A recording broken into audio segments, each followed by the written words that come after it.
For those of you who are students here, it is a busy time in the semester, and for all of us, Zoom fatigue is a thing. So I would just like to say that it's great to have you here. I think we will have a fascinating talk tonight, and I hope that you'll learn some new things. I'm sure you will, and that you'll take them back.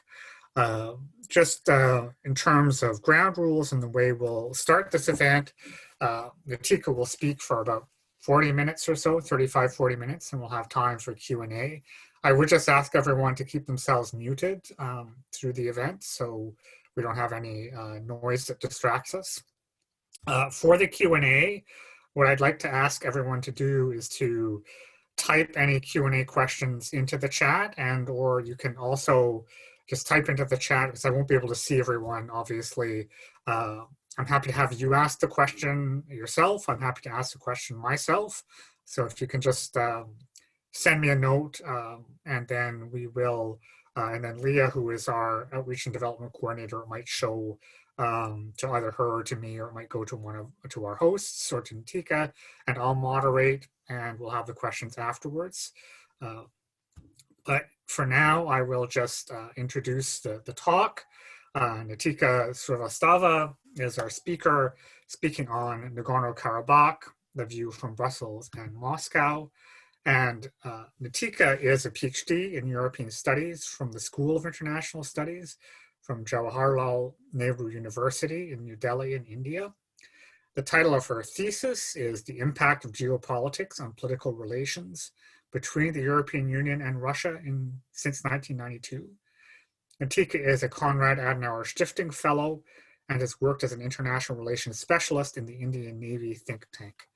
So we look forward to your talk, Nitika. Just as you know, and as everyone should know, we're not really here to sort of litigate the conflict necessarily. This is much more about how Brussels and Moscow view it, how Nagorno-Karabakh has become a really fascinating problem on the international stage, and Brussels and Moscow, the European Union and Moscow, Russia are our two main actors, but there are others who will be involved as well. So I hope you enjoy the talk, and like I said, feel free at any point to use the chat function to start to pose questions, and once Nitika has finished, I'll then moderate and either call upon people who have put their names in the chat or just ask the questions myself, depending on what you'd like me to do. So with that, Nitika, why don't you go ahead and start? Hey, thank you. Thank you so much, Professor Sedio. Thank you, Institute of European, Russian and Eurasian Studies, Carleton University. I'm very grateful for this opportunity. Frankly, any conflict is talking about any conflict is, occurring of a conflict it's not good for people.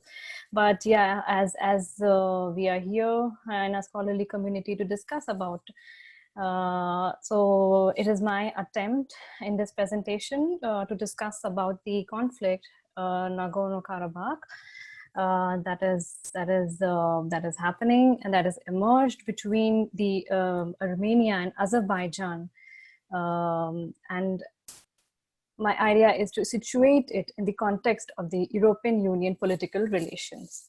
So let me begin by giving a brief context of the EU-Russia political relations. If you see the end of Cold War and disintegration of the USSR, the political geography of the region changed, and this influenced the foreign policy of the European Union and Russia towards each other, as well as towards the buffer zone that created between them.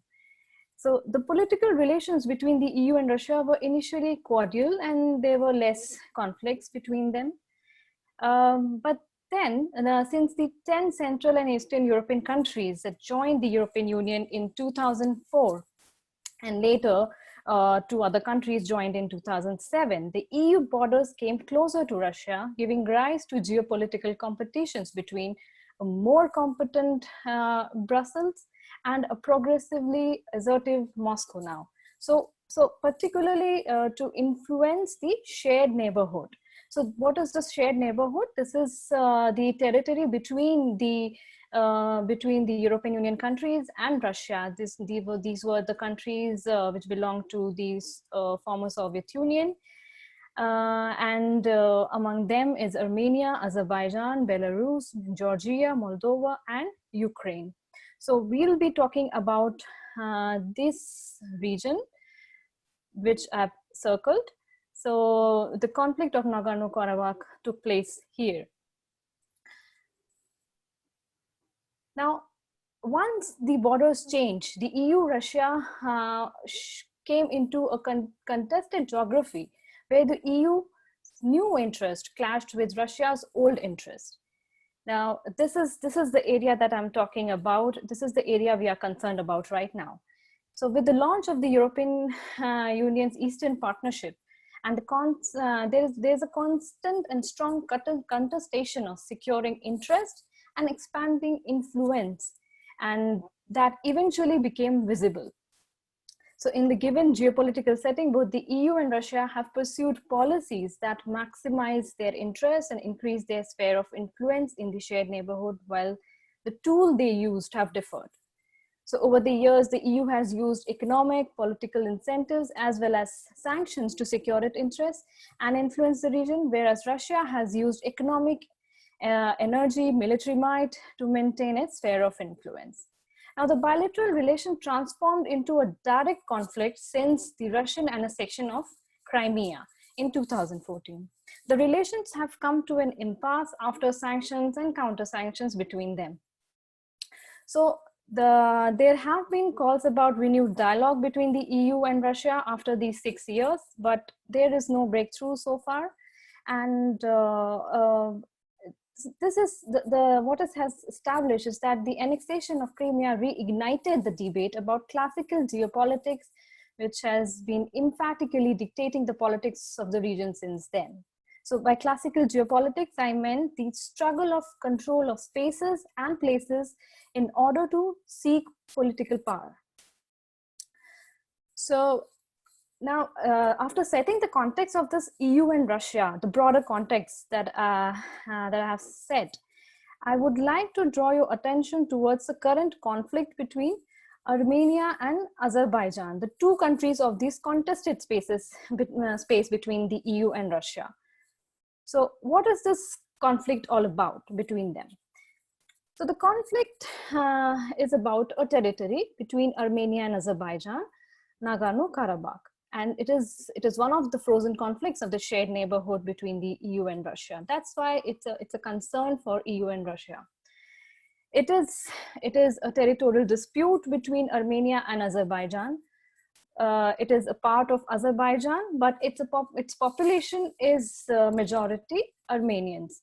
Now, it is a typical example of a clash between two international laws, the law of territorial integrity of Azerbaijan and the right to self-determination of Nagorno-Karabakh. And like many other territorial issues in the world, for example, Kashmir issue between India and Pakistan. Now, the problem began during the Soviet times, in the 1920s. But the current crisis that we see began in 1980s when the Nagorno-Karabakh passed a resolution to join Armenia despite being legally within the borders of Azerbaijan. With the collapse of Soviet Union in 1991, the autonomous region officially declared independence. This gave rise to ethnic clashes, and eventually a full-fledged war took place between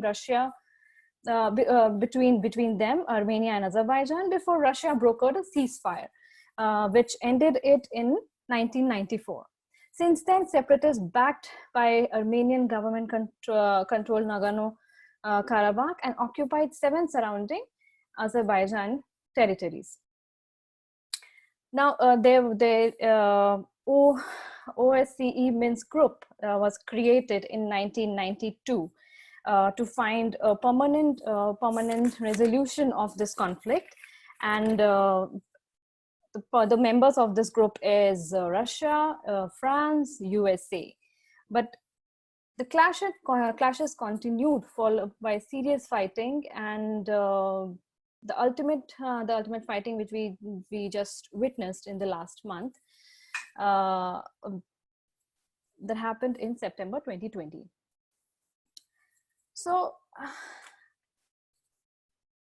the regional, now the interesting part of this conflict is that this renewed conflict attracted the regional players into it. It was just not EU and Russia now, even though it happened between the contested geography between them. The other actors started getting into it, and because of their vested interest. Now, Turkey have strong cultural and historical economic ties with Azerbaijan. Moreover, Azerbaijan is a Turkic country, hence the favor is probable. So Turkey came out clearly that it is going to support Azerbaijan in the fight, and it supplied it with arms and ammunitions, and there were allegations that it has deployed Syrian mercenaries. Apart from that, Turkey's support for Baku is part of the search for its deserved place in the world. So it is also about finding its right place, increase its influence. Now, the second actor that got into this conflict and start influencing the conflict is Israel. Israel is the second largest military trading partner of Azerbaijan after Russia. And and Azerbaijan and Turkey are only non-Arab Muslim majority countries which have good relations with Israel. So, however, Israel gets its majority oil from Azerbaijan, thus has more interest in Baku than Ankara. So now, and then there is another actor is Iran, a Muslim state in support of Armenia, a Christian majority country. But there's again a geopolitical interest is in this kind of partnership. This is because Azerbaijan's closeness with Turkey and Israel, Iran is more inclined towards Armenia. So it is the saying that enemy's enemy is a friend. So and then there is another South Caucasus country, Georgia. Now, Georgia shares border with both Armenia and Azerbaijan. So it was necessary for Georgia to maintain a balance between in this conflict, because and so it offered to negotiate peace, to give the platform for both the countries to negotiate peace. So this is how all the other actors got involved and made this conflict a international phenomena. So after so the fighting eventually came to end with a ceasefire brokered by Russia, and but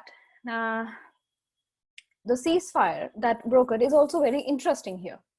Now, if you see that fighting came to an end in November, when both sides when both sides made a deal, it was brokered by Russia and only Russia, and not by the Minsk group created for this purpose.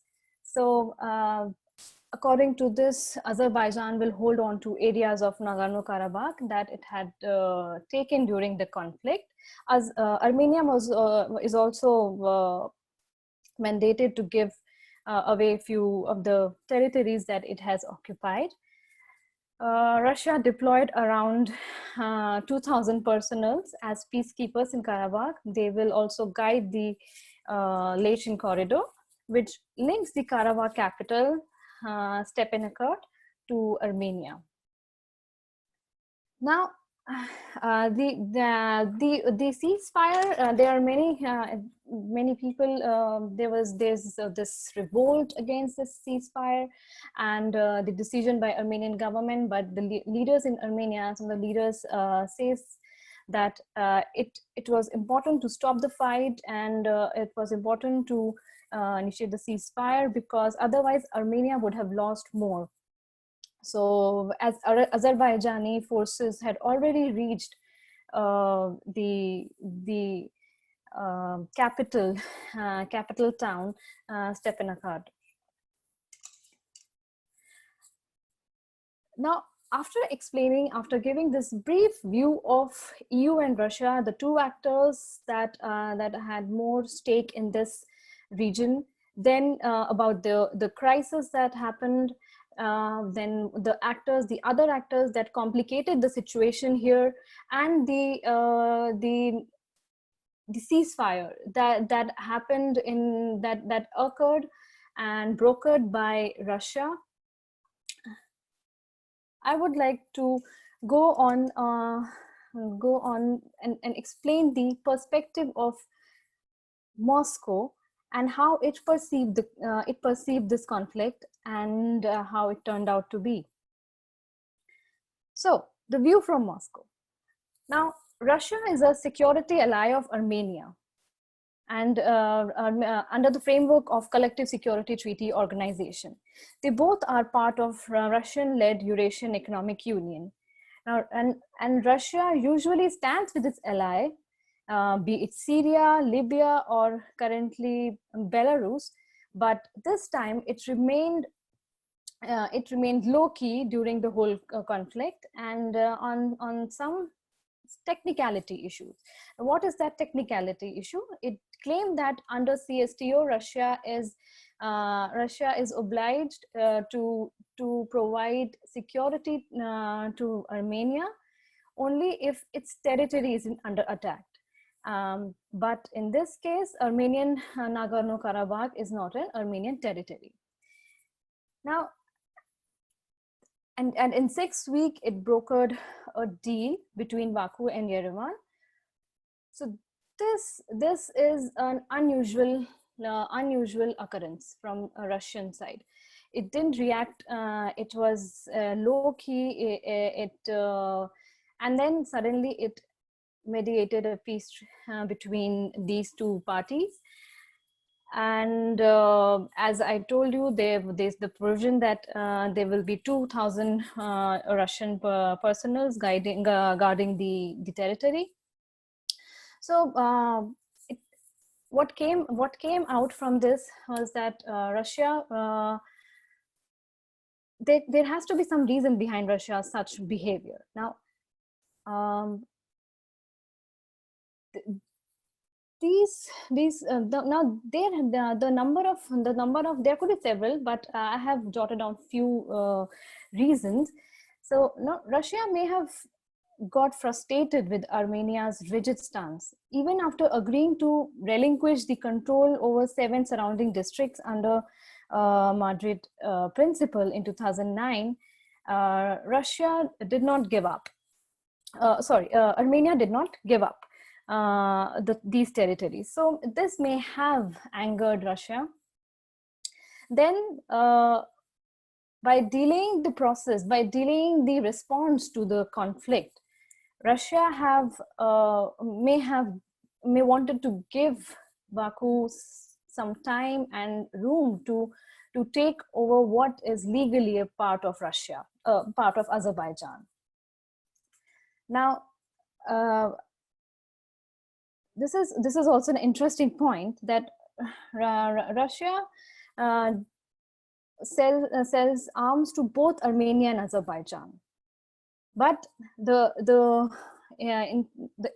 the economic gains is more important to Russia, and thus Baku pays full price, whereas Yerevan pays discounted price. So it's clearly economics for Russia.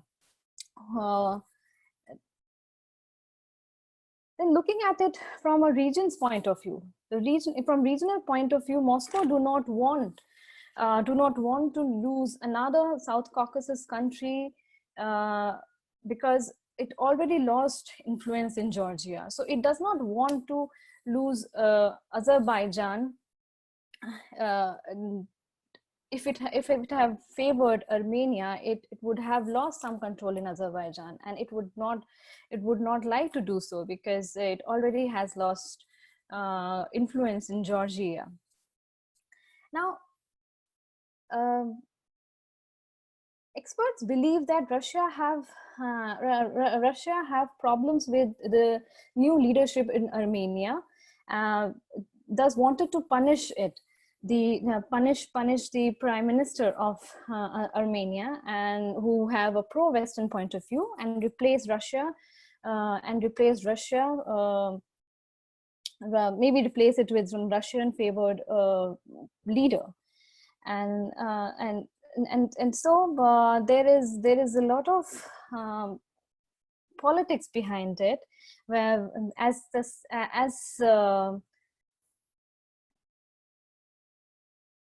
so as the status, and then once this Armenia have signed this ceasefire, there is a lot of revolt against the current government in Armenia, and Russia may like to influence these revolt that may install a new Armenian leader who favors Russia. Now, Turkey and Russian interests compete to influence the Black Sea region, and now the South Caucasus. So a no response at all from Russia would let Turkey increase influence in the region. Georgia, which is a pro-West country, has already expressed its desire to join NATO. Thus, another South Caucasus country falling into the orbit of a NATO country, that is Turkey, would have left Russia in a difficult spot. So there could be a lot of reasons, and for Russia to see this conflict as a tool to punish the current Armenian government, a tool to gain favor in Azerbaijan. It's a tool to control the influence of Turkey in the region, and ultimately to gain more influence in the region by deploying its own troop there. Now, let's after the looking at the perspective of Russia, we come to the perspective of EU. So Armenia and Azerbaijan both are part of European Eastern Partnership since 2009. European Union has signed comprehensive and enhanced partnership agreement with Armenia in 2017 after Armenia chose to join Russian-led Eurasian Union in 2015. It was a clear choice, and since Armenia is dependent on Russia for security, for the economic reasons, it was a clear choice that Armenia made. Then the EU is a primary export destination for Armenia, and it supports Armenia under European Neighborhood Instrument. So there is a formal relationship, but Armenia has clearly chosen its side, that it is inclined, it look up to Russia. On the other hand, Azerbaijan, the EU's relation with Azerbaijan are based on the Partnership and Cooperation Agreement, which enforced in 1999. Now, there is another new agreement under process since 2017, which will enhance the political dialogue, political trade, and mutually benefit political trade. The EU is Azerbaijan's key trade partner as well. Now, Azerbaijan's energy export to the EU are likely to increase further after completion of Southern Gas Corridor project, which aims to bring gas from Caspian Sea to Europe. The energy resources in the Caspian Sea region allow the EU to diversify its energy supply. Thus, the stability of this region is important. Now, it is important for EU to diversify the energy supplies, because it cannot be dependent on Russian energy sources, as it was evident in the 2006 and 2009 incident, where Russian and Ukrainian problem created problem for European Union. There was a gas crisis that happened in 2006 and 2009, and that pushed EU for finding different sources of energy, and definitely the Caspian Sea region is an important area. Now, but the instability in this region is a big reason for EU to look for more peace in this region. And as an incident happened in the clash between Armenia and Azerbaijan in July 2020 happened in the Tovuz region, which is strategically important for European energy. The Baku-Tbilisi-Ceyhan pipeline, which carries crude oil to Europe, the South Caucasus pipeline, which is the beginning point of the Southern Gas Corridor, including the Trans-Adriatic pipeline to Italy, passes through Tovuz region. So the clash in this region is detrimental. It's very important for EU to avoid such kind of instability in the region for its energy security.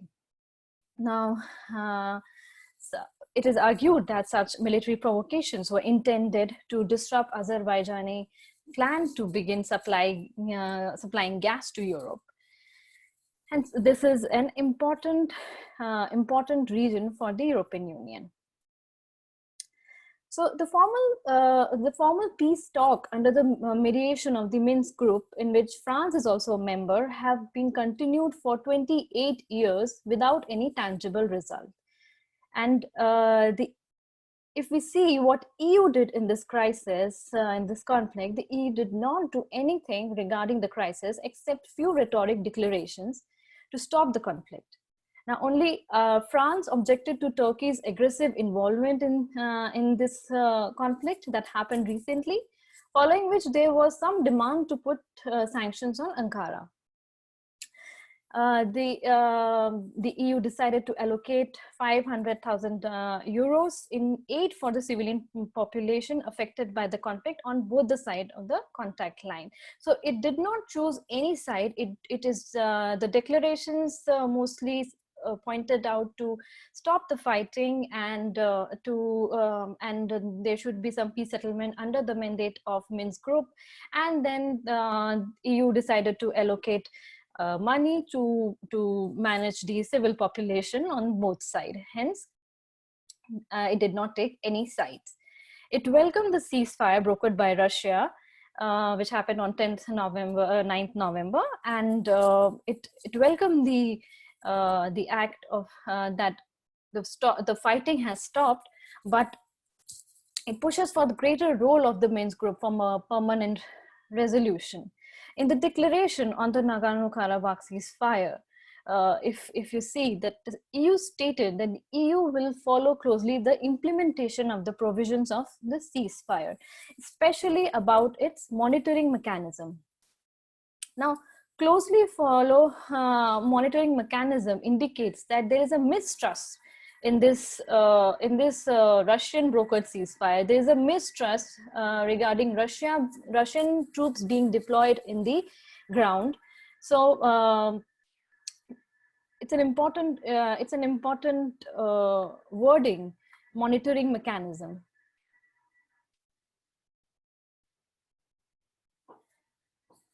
The European Union consider it only a stepping stone and ready to contribute in shaping the settlement, especially through support for stabilization, post-conflict rehabilitation, and confidence building measures. As always, EU has shown its civil as a civilian actor, as a actor that supports the population through conflict region through post-conflict rehabilitation and confidence building measures. Now, Now, France, who is a part of Minsk group, is has felt left out since it was only Russia who brokered the peace, and it also pushes for Minsk group to find a permanent resolution of this problem. A NATO member and an EU candidate, Turkey, emerging as a competitor in the South Caucasus region, further complicates the situation for the EU. Now, Turkey's involvement in Syria and Libya have already affected the EU-Turkey relations, and now Turkey's deployment of Syrian mercenaries in the EU's eastern neighborhood is a serious potential threat to its ongoing tension with Greece and Cyprus. After Crimea, once again, European security order has been shaken. The ceasefire benefiting Turkish-backed Azerbaijani forces in the conflict and the lack of action from the EU would mark the acceptance of aggressive military action to resolve territorial disputes. With the renewed Russian foothold in the South Caucasus, there is a threat of continued the continued erosion of European security order in the region. Hence, it looks like EU is losing its control in the region. So, what the whole crisis, the action from the EU, or I would say the non-action from the EU, and what Russia did, what is the implication of this on the EU-Russia political relations? Now, Armenia and Azerbaijan are among the 6 countries of the EU's Eastern Partnership. The EU's ineffective role in resolving the conflict in the South Caucasus will be considered as a failure in one of its key purposes. So, having energy interest in the region, being Armenia and Azerbaijan being the part of EU's Eastern Partnership, it is imperative, it is important for EU to come up with a action, with a plan for this region. The EU does not want to be involved in a conflict in the region where Russia is involved aggressively. Now, this is because this seems like a probable reason why EU doesn't want to involve in this conflict much, because Russia was involved, and Russia has it has already problems with Russia, already in a deadlock relation with Russia over Ukraine and Crimea crisis. The EU preferred to address problem at home rather than competing with Russia in a new area of interest where Moscow had historically, emotionally, and strategically invested. Now, apart from dealing with Brexit, a weak transatlantic relation, refugee crisis, the EU countries are also worst hit by the COVID-19 pandemic. So there are several reasons for EU to look inward and not being involved in an area where Russia has huge stakes. On the other hand, by sending troops in Nagorno Karabakh as part of ceasefire agreement, Russia emerged as the biggest winner in the conflict. It already had 2 military bases in Armenia. Now it got a foothold in Azerbaijan.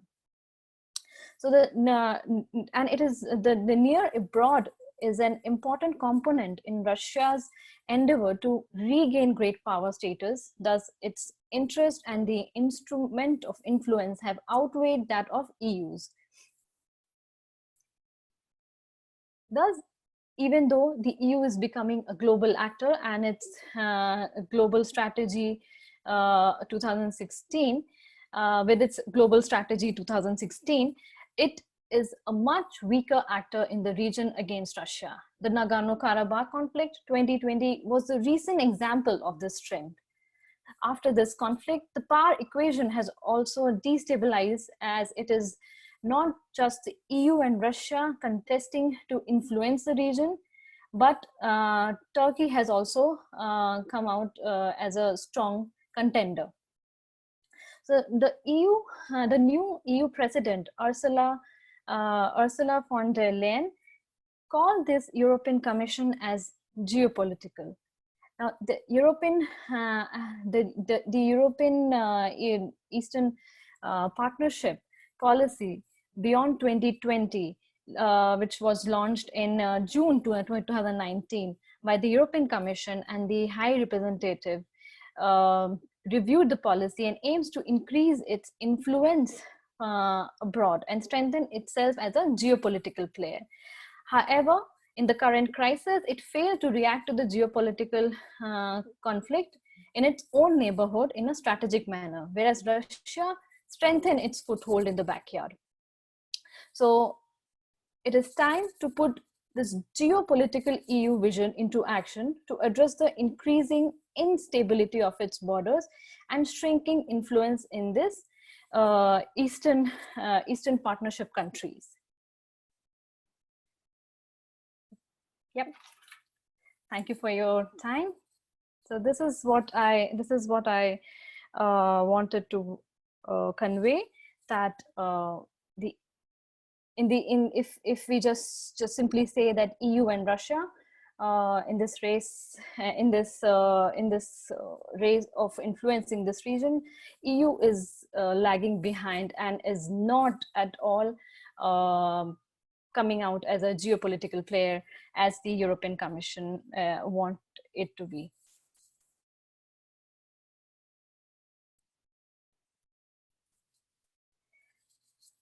I hope I'm on time.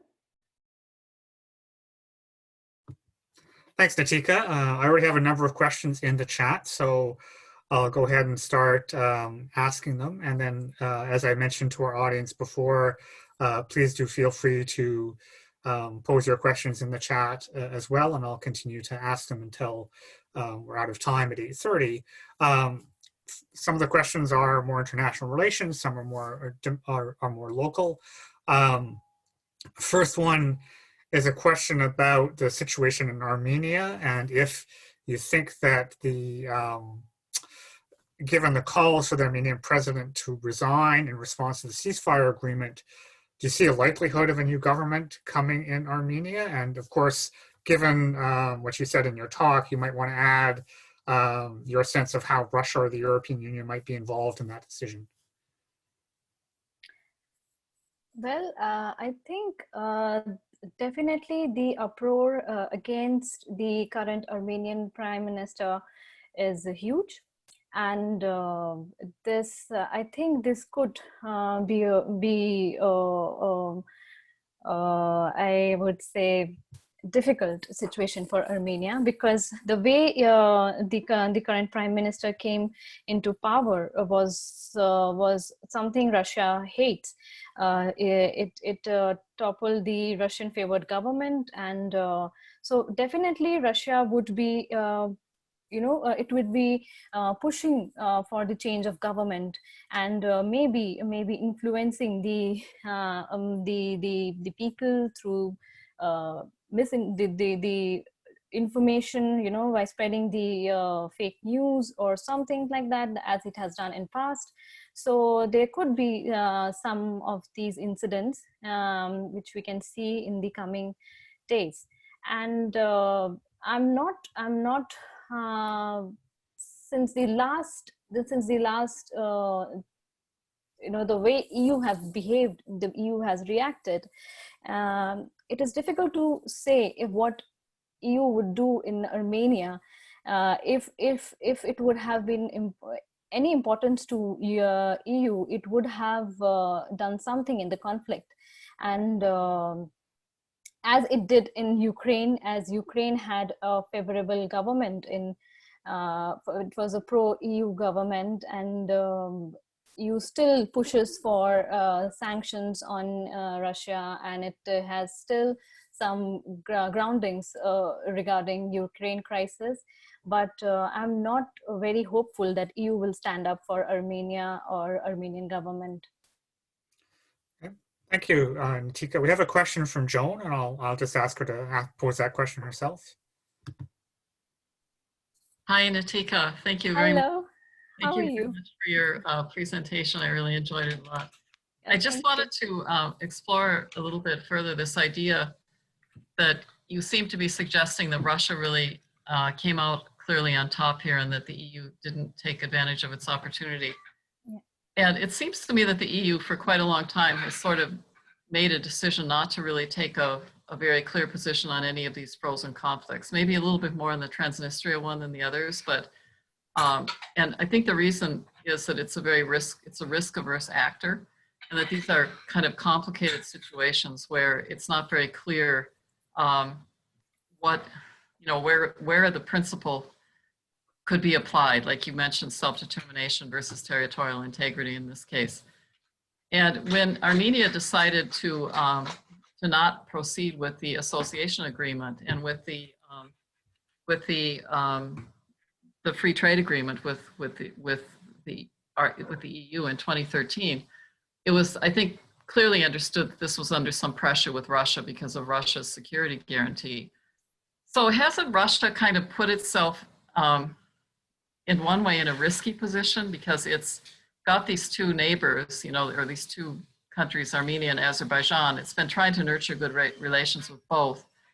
And it seems to have kind of, you would think from the Armenian perspective, this looks like a pretty disappointing outcome because Russia hasn't really stood up for Armenia, even though that was the whole reason, or at least presumably a big reason why Armenia went with the Eurasian Economic Union.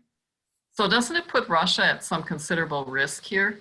Whereas the EU made a calculation, presumably, that it wasn't worth the risk to take a side and that it wasn't going to be able to mediate this. So it was better just to step back and let Russia, deal with this very difficult situation. So I'm wondering if the EU really came out, it didn't come out well as a strong actor, but doesn't Russia put itself at risk with Armenia in particular? And therefore, there's some kind of potential issue with its to the Eurasian Economic Union. Is that a possible outcome too? Thank you so much, John. I think you made a very, very good point. It is definitely a perspective here.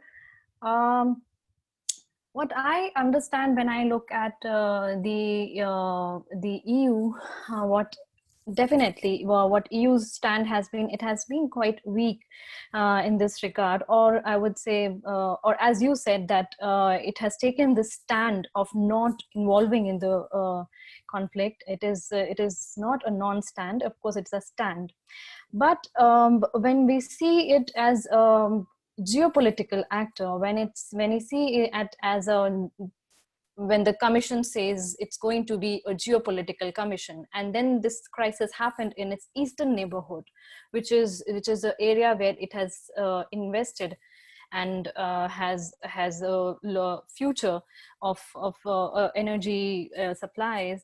So it is expected from a global actor as the EU, as it projects, to come out with some strong stance. Now, when we talk about Russia, I think Russia has not risked it because I think it has played it very, very well, in the sense that it did not get involved in the conflict. It did not fight the conflict, but still win it. It won, and it won clearly, in the sense that it got a foothold in the region. It already has a foothold in Armenia through the bases. Now it is an Azerbaijan who has kept equal distance from both the EU and Russia. It is quite independent. So it was difficult to get hold of Azerbaijan in that sense. And this was the time where Russia has played out very cleverly that it didn't favor any of these countries, but the ceasefire, the ceasefire clearly favored Azerbaijan and Russia. Now, Armenia, it didn't risk losing Armenia because Armenia is totally dependent on Russia for its security, for its economy, for the energy ties. Russia has invested in the in the infrastructure in Armenia. There are a lot of stake for Armenia in Russia. So it cannot risk, or Armenia cannot risk of losing, risk the partnership of Russia. So this is, I would say, a calculated step and not a risk for Russia here. Okay. Thanks, Nitika. Next question is, looking at this race of EU, Russia, and Turkey building influence in the region, do you think there's implications for either American leadership or lack of American leadership? I think you might say, and also in terms of what this means about the Minsk group, if it had any utility, if it has any utility, and why it seems to have failed in this case.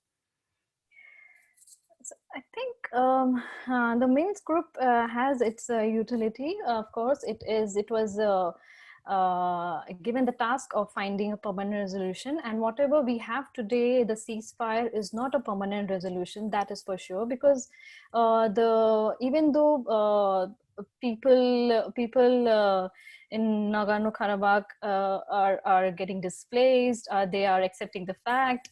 But I think the crisis is going to reoccur, because it doesn't look like a permanent solution.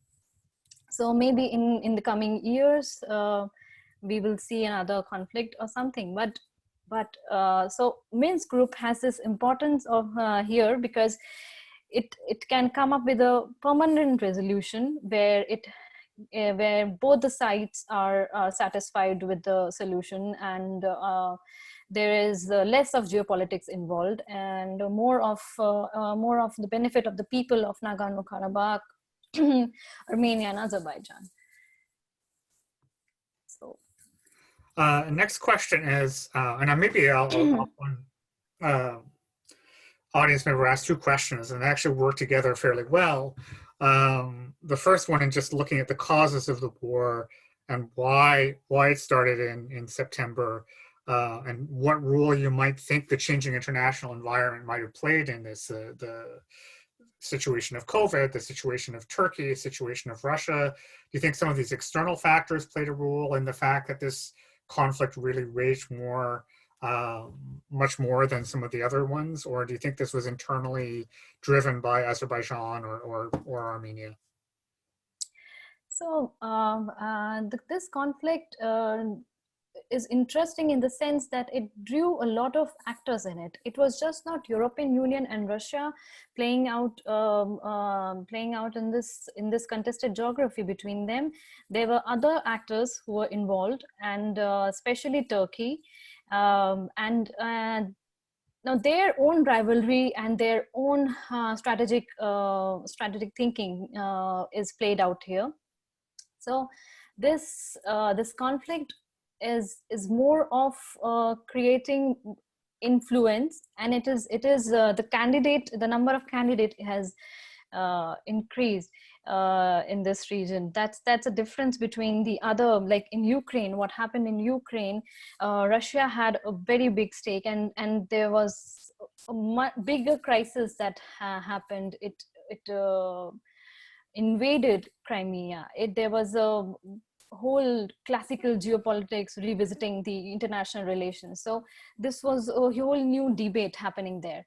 But here there is this the competition of influencing this region, this energy-rich region of Azerbaijan, and the countries involved. It is interesting to see that that Turkey, a Muslim country, and could be a secular country, and there is this Armenian. So there's like religious point of view, but the religion is not playing a role here. The economics is playing a role. There is the security playing the role. There is this historical animosity is playing a role, that like Armenia have a problem with Turkey. Turkey doesn't recognizes the Armenian genocide, and there is the Israel involved in it. Israel is also a country which doesn't recognizes the Armenian genocide. So there is like historical animosities and they're deeply rooted in this region. And this kind of different interests have collided in a territory which turned out to be Nagorno Karabakh. So it is, I would say, was just not the Nagorno Karabakh per se. It was the whole different reasons that these countries came out together and chose their sides and played out their geopolitics. Okay, thanks. My next question is, what leverage, if any, does France have with Armenia and Azerbaijan in order to re-engage in the same capacity as it has before the Second War? And does it want to re-engage in the context of the European Union and the United States geopolitical withdrawal and inward thinking? And I'm going to add to that just as we're talking about France, because I know there was some sense that because France has this large Armenian diaspora and traditionally has better ties, and you mentioned a bit in your presentation, that France might have been the one country in the European Union that would play a larger role. So both in terms of this question and my own, how do you see this playing out with France's relationship both then and now? Yes, definitely. France is the only country also being a part of Minsk group. It is the country which has aggressively called out the what is happening in this region, what is happening in the conflict, how Turkey is using the military aggression in the region. So France has been quite vocal. And yes, of course, because of the reason that there's a huge Armenian diaspora in France, and France has come out as a more strategic player in comparison to EU. And so definitely France would like to renew the talks, as I was reading recently that France has objected to the ceasefire, that it is something which is not durable, and there has to be a agreement by the Minsk group, and this has to be a permanent solution and cannot be a geopolitically played out solution. So I think France has a good chance of renewing the talks. And Armenia must be very, very much interested in the talk. That is for sure, because it is the side which has lost a lot. So in that scenario, but it depends. Again, it depends on Russia. It depends on how the US is taking the interest in the current dynamics in the region, because US has its own problem. It is still in the transition period from one leadership to another. So it is to be seen how US is going to take part in this geopolitical crisis that happened. And related to that too, another question is the Minsk group, and do you think the Minsk group composition either should change, will change, can it change, and how would you see that happening in the wake of this conflict? I think, like personally, I think the Minsk group composition should change. It should include more players, because it doesn't seem to be a balanced group, in the sense that in the current crisis we have between EU and Russia, it is difficult to come on board, be in the same line, on the same page, when we talk about Russia and one of the European Union country. So I think it has to have some few more players from the European side. Maybe Armenia could be a part, maybe Turkey could be a part of it, since it has a huge influence in the region. And definitely more US has to take more interest in this group, so to make it more responsive and a result oriented group. So yeah, I think there has to be some fundamental changes in the group composition. I just wanted to ask and to follow up with that in terms of the way, and when you asked a question about France, just to get back to that, about the chance of European countries freelancing in a sense right now with these kinds of conflicts, given the European Union has less interest to it. What's the scope for France to sort of strike out on its own, perhaps with a more pro-Armenian position, if that's what it felt like, or if there were domestic imperatives for it to do so, or do you think the EU still has a strong control over its members' foreign policies?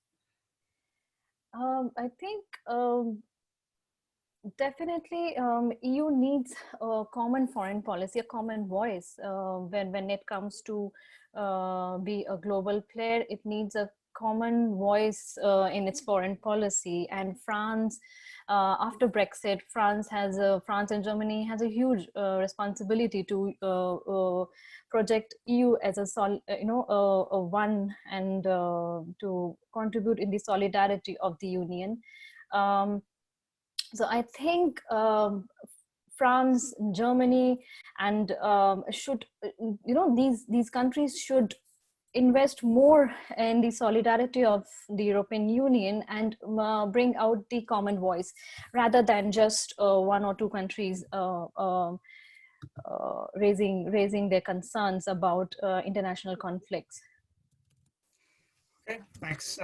Next question is on the Armenian side, given what the Armenians would certainly consider a lack of international support, do you think that there is a perception in Armenia that there may, given the sort of history of genocide, right, that there's some perception that they may be vulnerable to a second genocide, with Turkey being more aggressive in this conflict? Or I mean, obviously there's a perception, and then in terms of a reality question, where do you think Armenia is going to be able to find effective allies? And Professor de Bartleben mentioned that the membership in the Eurasian Union was supposed to stave this off a little bit.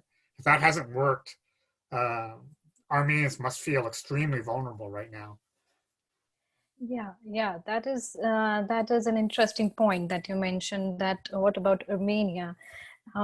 Since it is totally dependent on Russia for its economic and security ties, there is less possibility of Armenia being independent and then looking for new ties. But definitely the way this crisis has turned out to be, I think Armenia, there is a good chance for EU to be more involved with Armenia. Armenia would be more interested.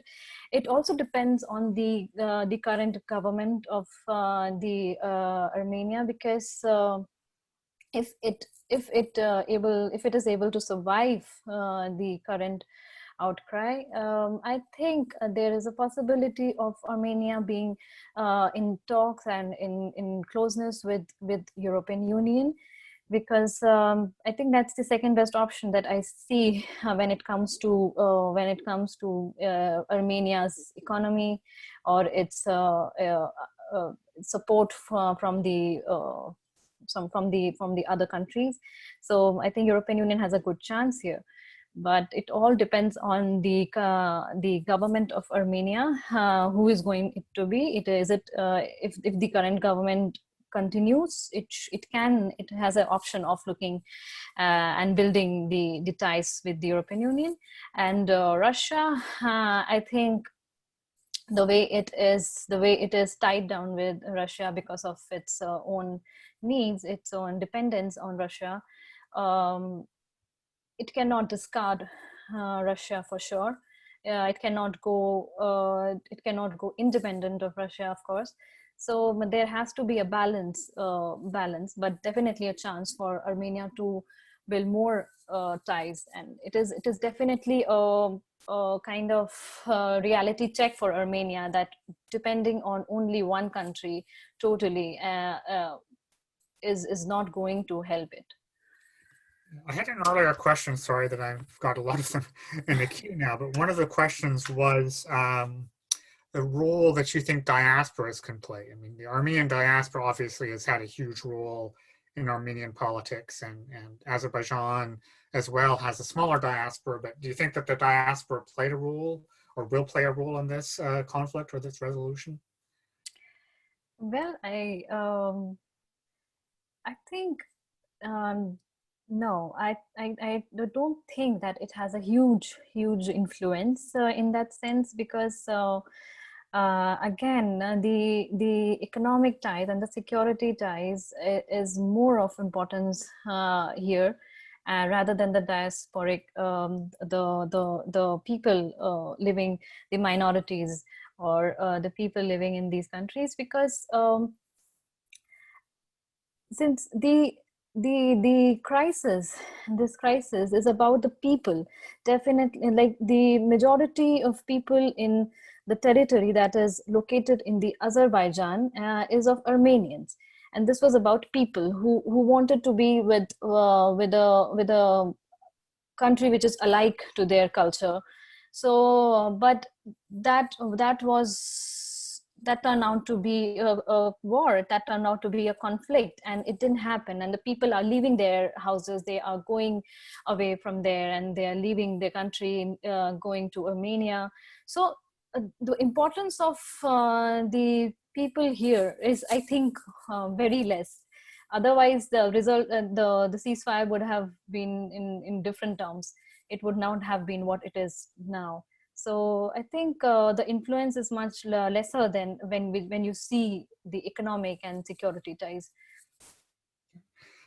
Thanks. The next question is, today the Senate of France adopted a resolution to recognize the so-called Nagorno Karabakh Republic. And since France is a co-chair of the Minsk group, do you think that this has an effect on France's position in that group? Okay, so I didn't go through what France did say today, but yes, of course, Minsk group. As I said, that Minsk group should revive, should have a better composition, or revive its platform to find a permanent solution of this problem. And France has a greater role to play, because it is the only voice from the European Union. It has a greater role of unifying the European countries to give one voice to European Union. And I think, yeah, of course, Minsk group is the way forward for a permanent solution. I think I've gone through the questions on our list. I'll ask one more, and then if anyone else wants to type one in the chat, we've got time for one or two more before we sign off. But it's more of a speculative question, Nitika. I don't know if you'd really be able to answer it, but I do wonder how much this whole COVID-19 played into this, right, in terms of the timing. I agree with you that you made a case for the economics and security motives are strong, but I wonder what changed, right, over 2020, that we've had a lot of border conflicts, right? We've had a lot of things that have started. Whether it was something like COVID, is something to do with the American lack of attention or the EU lack of attention based on COVID, as well as many other factors, or was this more of a power play on the Turkish side? I just wonder how you see pandemic politics playing into this, if at all. Pandemic politics, yeah, that's a good word. I think this pandemic has many impact. Has a lot of impact. It has on different platforms. So I think the pandemic has resulted into weaker economies. So that is the one issue each country is facing, a weak economy right now. So definitely it has played, it has been a factor in the whole crisis. Now, how much weightage it had is difficult to say, because I think, like in the present crisis where EU has so much in its plate, pandemic COVID-19 is another big problem that it is facing, and it is one of the reasons it is inward. It is looking inward. It is solving the crisis in the countries. It is worst. One of the worst hit countries are in the European Union. So definitely the COVID-19 has made countries to look inward, to solve their own problems first, to look after the people first, and then so for quite some time during the initial phase of the COVID-19, each country was busy in its own management, how to manage the crisis, how to manage the health system, how to manage the economy. And now once this crisis happened, so there could be a reason that the way the fight started, there could be a possibility of COVID-19 being a reason that all the countries are busy looking at their own problems and nobody else will be bothered about or will give much attention to this crisis, and this is the time we can take what is ours. So COVID-19 could be one of the factors that played in the minds of these strategies. Okay, thanks. I'll have one last question, and this has to do with Turkey again and Turkey's relationship with NATO and the EU. And I know there's been a lot of discussion about this question of whether drones were sent in through Turkey and whether NATO should sanction this. Question as to whether or if the EU can gain anything or NATO can gain anything by actually taking even symbolic measures, such as anything from a declaration to a sanction against Turkey, and do you think it's likely to do so?